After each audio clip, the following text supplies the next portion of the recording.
Енді екінші мәселе дұға етудің әдептері. Имам Абу Хамид әл-Азали рахимахулла дұға тілеудің бірнеше әдептерін айтып өтеді. Оларға қысқаша тоқталып өтетін болсақ, бірінші әдебі берекелі әрі қасиетті күндерде дұға тілеу. Яғни осы дұғаны тілеген уақытта дұғаны тілейтін сондай бір ерекше берекелі күндер болады екен. Берекелі бір уақыттар болады екен. Сол уақыттарды да білген жақсы екен да. Мәселен, жылдың ішінде қарайтын болсақ, Арафа күні. Айлардың ішінде Рамазан айы. Апталардың ішінде, апта күндерінің ішінде Жұма күні. Ал тәулік сағаттарының ішінде сәресі уақытын атап өтсек болады екен.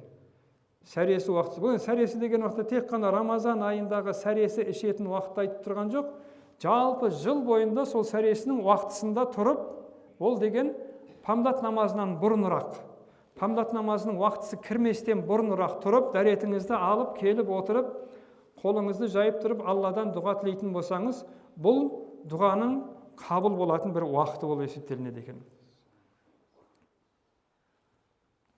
Бұл жайында Құран-ы Кәримде Зарият сүресінде Алла Тағала сәресі уақытында Алладан кешірім тілейтін деген аятты келтіреді. Неге сәресі уақытында? Өйткені бұл уақыттағы етілген дұғаны Алла Тағала қабыл етеді. Сол себептен құлы осы уақытта тұрып Алладан кешірім тілейтін еді. Екінші әдеп белгілі бір сәтте дұға ету. Ардақты пайғамбарымыз саллаллаху алейхи уассалам өзінің хадисінде азан мен қаматтың арасында жасалған дұға кері қайтарылмайды деген. Имам Тирмизиде келген хадис, азан мен қамат арасында жасалынған дұға кері қайтарылмайды. Бұл жаңағы кез келген намазға, памдатқа болсын, бесінге болсын, азан айтылды. Осы азан айтылғаннан кейін парыз намазға қамат айтылатын уақытқа дейін, осы уақытта отырып Аллаға дұға етсеңіз, сол дұғаңыздың қабыл болу мүмкіншілігі артады екен. Абу Хурайра радиаллаху анху шын мәнінде мына жағдайларда аспан есіктері ашылады деді. Алла жолындағы шайқас шебінде жаумен бетпе-бет келген уақытысында, жаңбыр жауғанда және парыз намаздарына қамат айтылғанда, ендеше осы сәттерде дұға ету мүмкіндігін олжа деп біліңдер деп ескертеді. Ораза ұстаған адамның дұғасы қабыл болатындығы жайында ардақты пайғамбарымыз саллаллаху алейхи уассалам өзінің хадисінде 3 адамның дұғасы кері қайтарылмайды. Олар ораза ұстаған адамның ауыз ашқанға дейінгі тілегі, яғни бұл ауыз ашатын уақыт жақындаған уақытта отырып Алладан дұға тілеу. Бұл да өте бір жақсы уақыт. Ораза Алла қаласа мінекей бір 19 күнде біздің Рамазан айымыз келіп кірейін деп тұр. Сол оразаның 30 күнін не қылмау керек? Бос жібермеу керек. Әрбір сәресі де, әрбір ауыз ашатын уақытта Алладан тілейтін тілектеріңізді тілеп қалу керек. Бұл уақыттар өте бір берекелі уақыттар. Мінекей ораза ұстаған адамның ауыз ашқанға дейінгі тілегі әділ басшының дұғасы және зұлымдық көрушінің дұғасы дейді. Мазлум деп айтады, зұлымдық көруші. Біреуден біреу зұлымдық көріп жатқан уақытта сол кісіден қатты қорқу керек екен. Неге деген уақытта бұл зұлымдық көріп жатқан адамның дұғасы міндетті түрде қабыл болады екен. Сондықтан ең дұрысы зұлымдық жасамау ғой, залым болмау, зұлымдық жасамау. Зұлымдық жасасаңыз, сізден зұлымдық көрген адам Алладан сізге қатысты бір дұға қылатын болса, сіздің жағдайыңыз қиын болып кетуі мүмкін. Ал тағы да бір хадисте сәжде уақытында дұға тілеуге қатысты пенденің өз Раббысына ең жақын болатын сәті сәждедегі кезі. Ендеше сәждеде дұғаны көбейтіңдер деп келтірген. Мінекей, бұл енді сәждеде деген уақытта бұны кейбір бауырларымыз дұрыс түсінбей қалып жүр.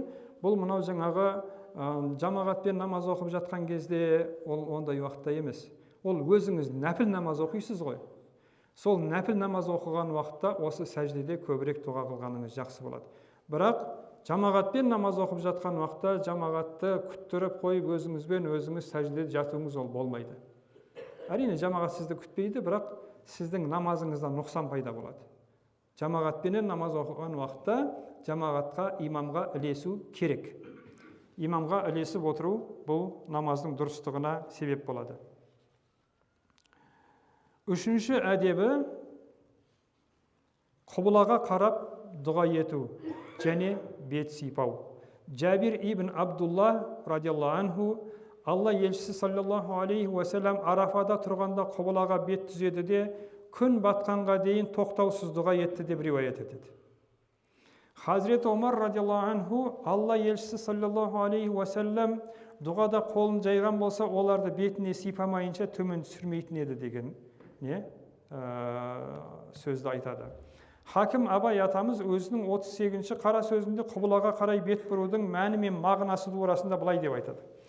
Құбылаға қарамақ әрине Құдай тағалаға ешбір орын мүмкін емес болса да, зиратын парыз еткен орынға жүзін қаратып, сондағы дұғадай қабылдыққа жақын болар ма екен деген ишараты деп түсіндірген. Яғни, осы исламдағы үлкен парыздардың бірі болған үлкен қажылықта Меккеге барып Қағбаның жанында дұға етеміз, және сол Қағбаның жанында етілген дұғаның қабыл болуы міндетті дейді.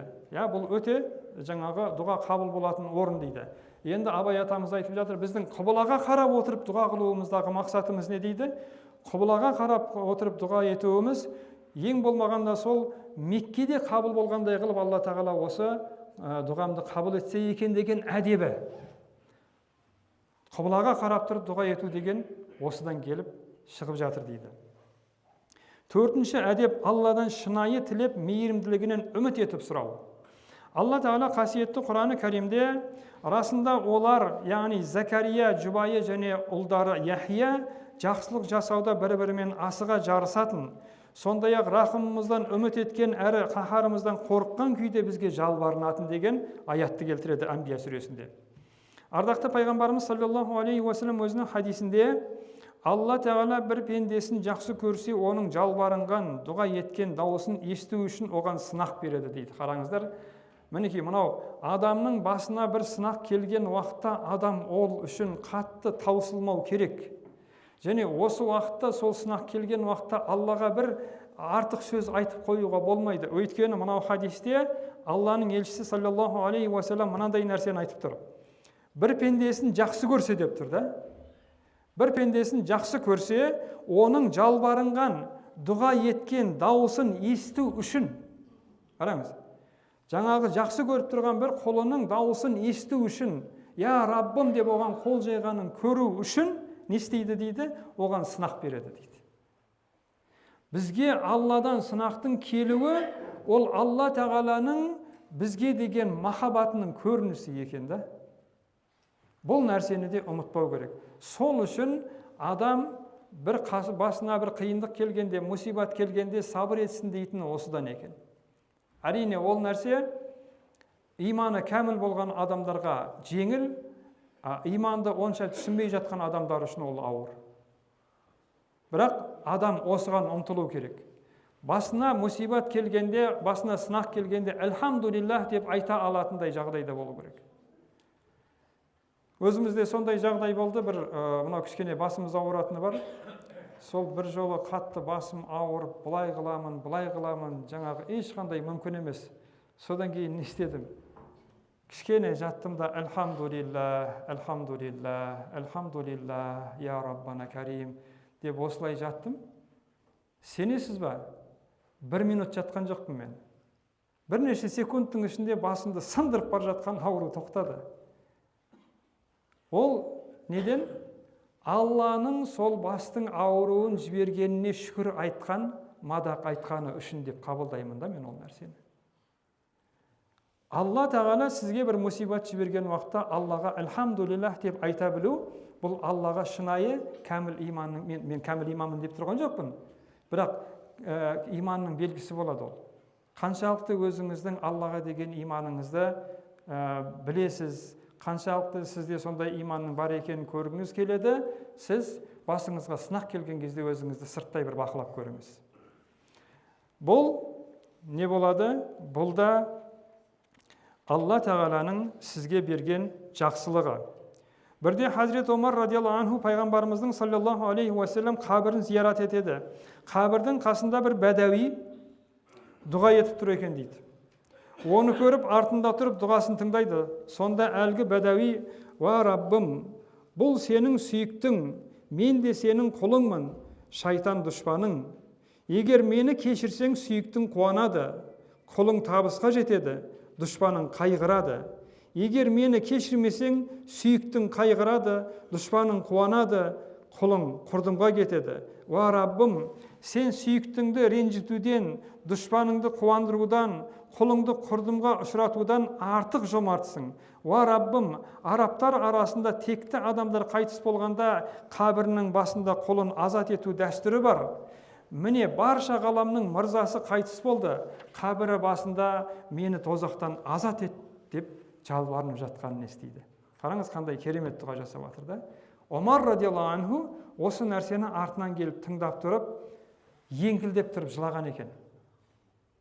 Бұлай дұға етуде ол кез келгеннің қолынан келетін нәрсе емес та бұл. Алла тағала бұған көмейіне осы сөздерді салып тұр. Осындай қылып дұға қылып жатыр.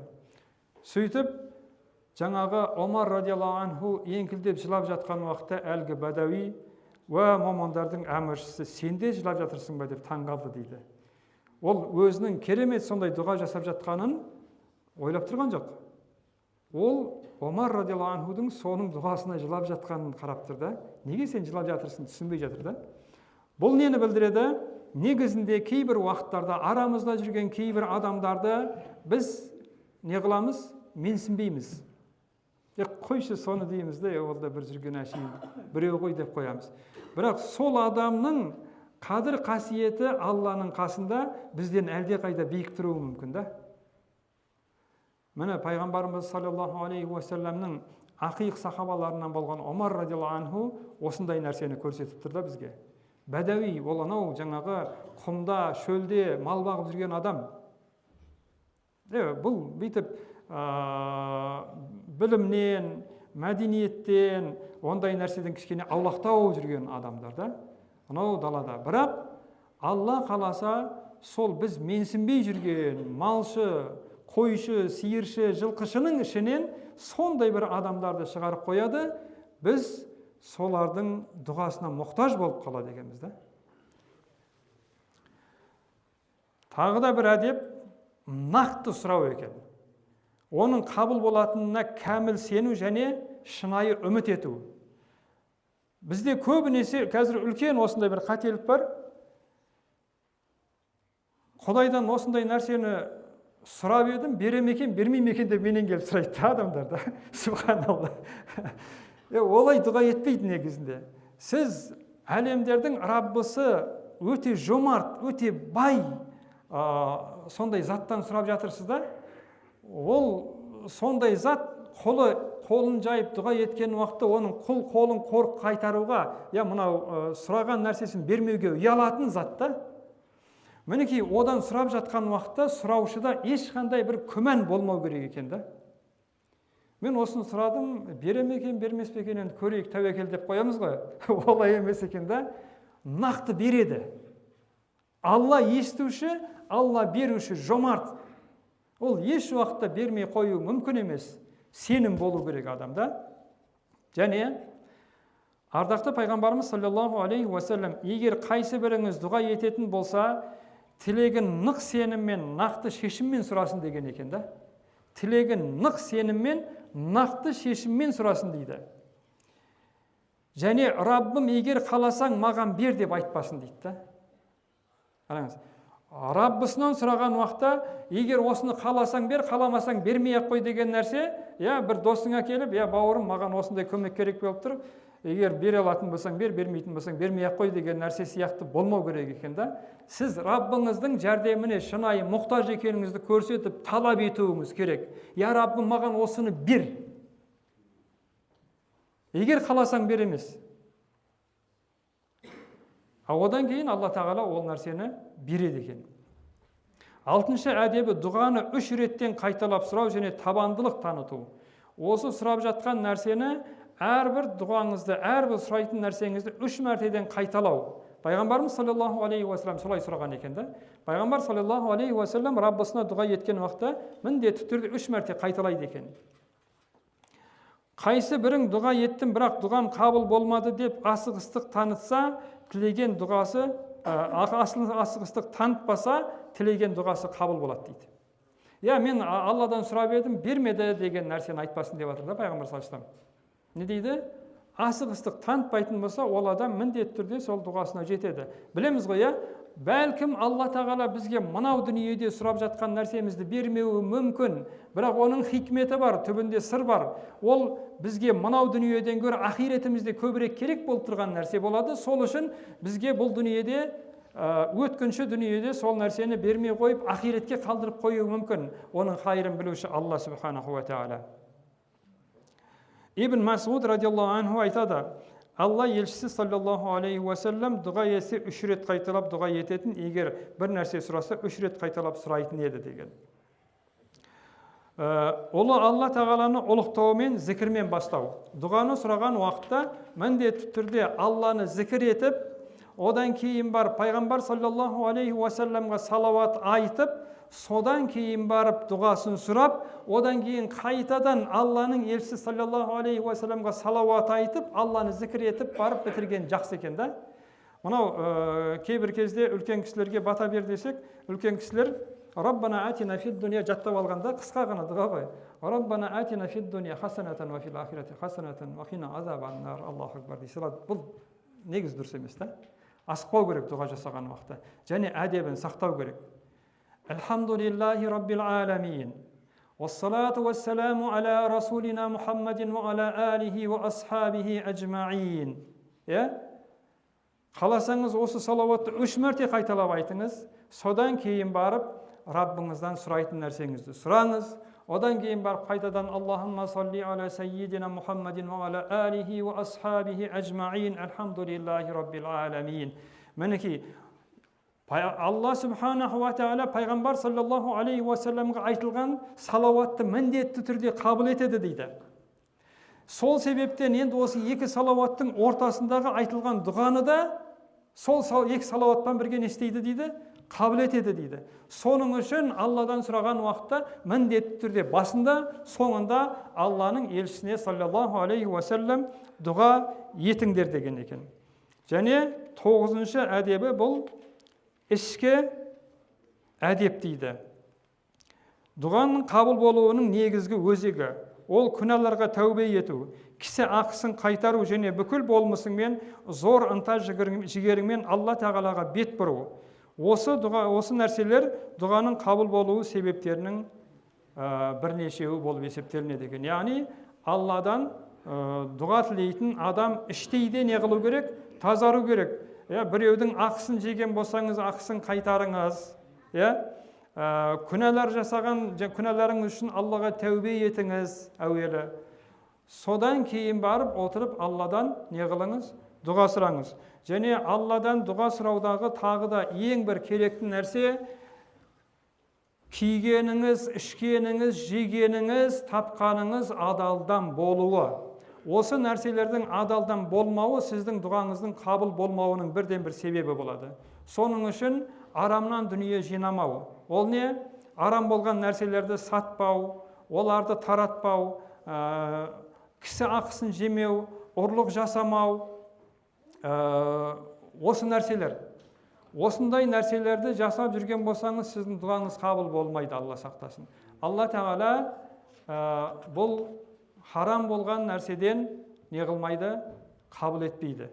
Соның үшін жасап жатқан амалдар, жасалып жатқан кәсіптер, бұның бәрі адалдан болу керек. Әсіресе мынау жаңағыдай бізде қайтеміз енді жоқшылық қой, қазіргі уақыт осындай болып кетті, жемейтін адам жердің астында ғана деген сияқты қазақта неше түрлі әдемі сөздерді айтамыз ғой, керемет қылып айта береміз да. Бірақ жердің үстінде де жемейтін адамдар болуы керек қой. Жердің үстінде де жемейтін адамдар болу керек, ұрлық жасамайтын адамдар болу керек. Ол әсіресе мұсылмандар қауымы еш уақытта ұрлық жасауға болмайды. Мұсылмандар қауымы жаңағыдай біреудің ақысын жемеу керек, Бұл нәрсенің барлығы Алла Тағаланың өте қатты қарайтын мәселелері. Сол үшін біздердің дұға тілектеріміз қабыл болсын десек, осы нәрселерге қатты мән беруіміз керек, көңіл аударуымыз керек.